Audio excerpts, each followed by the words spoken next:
ಹಜರತ್ ಮಿಸ್ಕಿನ್ ಶಾ ಸೈಲಾನಿಯವರ ಗಂಧ ಹಾಗೂ ಉರುಸ್ ಹಿಂದೂ ಮುಸ್ಲಿಂ ಭಾವೈಕ್ಯತೆಯ ಸಂಕೇತವಾಗಿದ್ದು ಸಮಾಜದಲ್ಲಿ ಸಹೋದರತ್ವವನ್ನು ಮತ್ತಷ್ಟು ಬಲಪಡಿಸಿದೆ ಅಂತ doctor APJ Abdul Kalam foundation ರಾಜ್ಯಾಧ್ಯಕ್ಷ ನಂದಿ ಬಾಷಾ ಹೇಳಿದ್ದಾರೆ. ನಗರದಲ್ಲಿ ನಡೆದ ಗಂಧ ಮತ್ತು ಉರುಸ್ ಕಾರ್ಯಕ್ರಮದಲ್ಲಿ ಭಾಗವಹಿಸಿ ಸುದ್ದಿಗಾರರೊಂದಿಗೆ ಮಾತನಾಡಿದ ಅವರು, ಈ ಕಾರ್ಯಕ್ರಮದಲ್ಲಿ ಎಲ್ಲಾ ಧರ್ಮಗಳ ಜನರು ಪ್ರೀತಿಯಿಂದ ಪಾಲ್ಗೊಂಡಿರುವುದು ಇಲ್ಲಿರುವ ಪರಸ್ಪರ ಸೌಹಾರ್ದತೆಯ ಪ್ರತೀಕವಾಗಿದೆ ಎಂದರು. ಶಾಂತಿಗೆ ಪ್ರಸಿದ್ಧಿಯಾದ ಚಿಕ್ಕಬಳ್ಳಾಪುರದಲ್ಲಿ ಎಲ್ಲಾ ಜಾತಿ ಧರ್ಮಗಳ ಜನರು ತಮ್ಮ ಧಾರ್ಮಿಕ ಆಚರಣೆಗಳ ಸಂದರ್ಭದಲ್ಲಿ ಪರಸ್ಪರ ಶುಭಾಶಯ ವಿನಿಮಯ ಮಾಡಿಕೊಳ್ಳುವುದು ಸಹೋದರತ್ವವನ್ನು ಇನ್ನಷ್ಟು ಗಟ್ಟಿಗೊಳಿಸುತ್ತದೆ ಎಂದರು.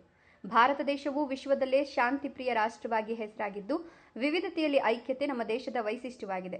ಜಾತಿ ಧರ್ಮ ಭೇದ ಇಲ್ಲದೆ ಪರಸ್ಪರ ಪ್ರೀತಿ ಮತ್ತು ಸಹಕಾರದಿಂದ ಸಮಾಜವನ್ನು ಸದೃಢಗೊಳಿಸಬಹುದು. ನಾವೆಲ್ಲರೂ ಒಂದೇ ಎಂಬ ಭಾವನೆ ಜನರಲ್ಲಿ ಮೂಡಿದ್ದು ದೇಶದ ಅಭಿವೃದ್ಧಿಗಾಗಿ ಎಲ್ಲರೂ ಒಗ್ಗಟ್ಟಿನಿಂದ ಶ್ರಮಿಸಬೇಕು ಅಂತ ಕರೆ ನೀಡಿದರು.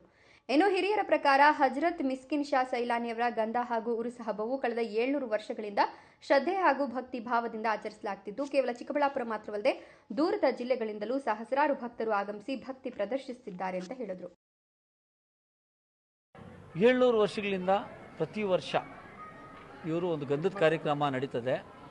ಈ ಒಂದು ಗಂಧದ ಕಾರ್ಯಕ್ರಮ ವಿಶೇಷ ಏನು ಅಂದರೆ ಬಹಳಷ್ಟು ಊರುಗಳಿಂದ, ಬರೀ ನಮ್ಮ ಚಿಕ್ಕಬಳ್ಳಾಪುರ ಅಲ್ಲ, ಶಿಡ್ಲಘಟ್ಟ, ಕೋಲಾರ, ತುಮಕೂರು, ದೊಡ್ಡಬಳ್ಳಾಪುರ, ನಮ್ಮ ಹಜರತ್ ಅವರು ಇದ್ದಾರೆ, ಅವರು ಕೂಡ ಬಂದು ಬಹಳ ಈ ದರ್ಗಾ ಎಲ್ಲ ಒಂದು ಇದು ನಡೀಬೇಕಂದ್ರೆ ಅಜ್ಮತ್ ಉಲ್ಲಾ ಶಾ ಅಂತೇಳ್ಬಿಟ್ಟು ಅವರು ಬಹಳ ಈ ದರ್ಗಾಗೆ ಬಹಳ ಇದಿದೆ ಅವ್ರದ್ದು. ಯಾಕೆ ಅಂದರೆ ಅವರು ಒಂದು ಇದರಿಂದ ದೇವಸ್ಥಾನ ಚಿಕ್ಕದಾಗಿದ್ದ ದೇವಸ್ಥಾನ ಇವತ್ತು ಈ ಮಟ್ಟಕ್ಕೆ ಇಲ್ಲಿ ಬೆಳೆದಿದೆ.